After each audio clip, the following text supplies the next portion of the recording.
Hey everyone, welcome to the biggest beauty project. It's Marben and it's Friday.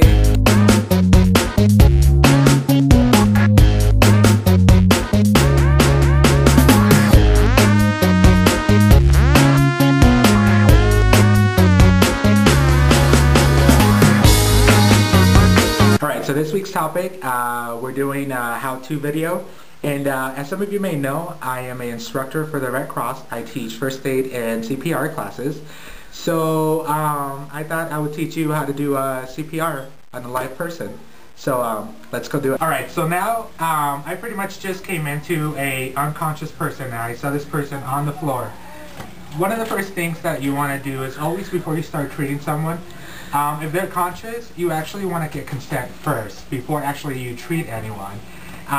So pretty much if you see someone laying down, you can just go up to them. Are you okay? Are you okay? If you hear no response, implied consent is actually implied. So if that person was actually consent, they would probably want you to help them. You know, but at this time we have an unconscious person. So right now I would need to see what the problem is and then start proceeding to caring for this person. So what I'm going to do, since she is facing down, I'm going to go ahead and bring her up so she can face up. So what I'm going to do, the closest arm to her, or to me, I'm going to go ahead and pull it straight up. And then, using your hand, you're going to put it behind her neck. And this other hand, right here on her hip. And you're going to roll her over, supporting her neck. So when she rolls, in case she is hurt from the neck, you're not hurting, or her back, you're not hurting her anymore. So when she is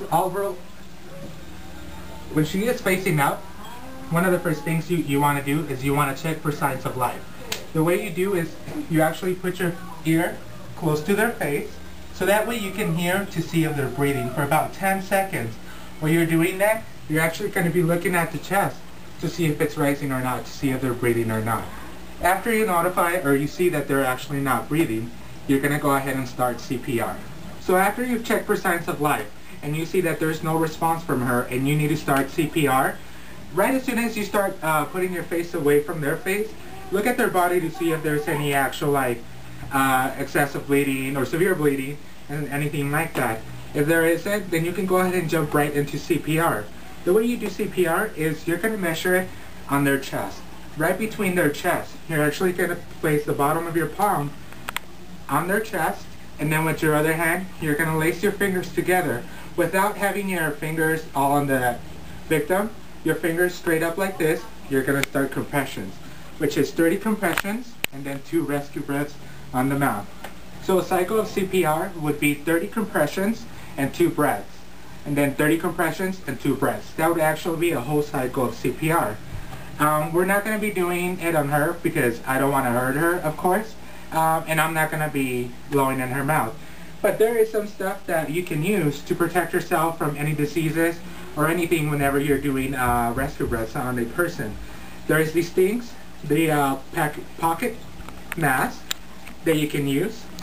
So this actually goes over their nose and over their mouth, and you just breathe into here. This is the one-way valve. So when you breathe in, if anything comes out, it's not going to actually come back out to you. It's actually going to blow out from the side. There's actually another thing that you can use for your protection, and this is the face shield. It pretty much has the outline here of how it goes on their face, and this part is actually going to be on their mouth. So this is what you're going to be using to blow in her mouth whenever you're doing rescue breaths. So of course I didn't do CPR on her because she's actually not a mannequin.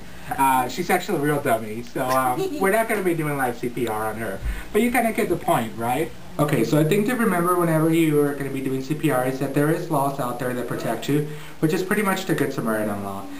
Pretty much it protects you if you don't take anything in return, or if you're doing it in good faith. You know, and as long as you're not doing something out of the scope of your training. And when I say out of the scope of your training, you actually have to be certified to be able to perform CPR. So one of the first steps you can do is actually get certified. I'm going to be posting a link on the sidebar for the Red Cross, so you guys can go ahead and check it out, look into it. If you're looking to get certified, you know, you never know when you might have to save a life out there. It could be a family member, it could be a co-worker, or it could be someone in your school or anything. You know, you never know when your experience is going to come in need. So I do suggest you guys get certified and get training so that way you can help others, you can help the Red Cross save lives. So that is pretty much it for me, and if you do decide to get certified, you never know if I might be teaching your class. So till later, don't choke on a meatball.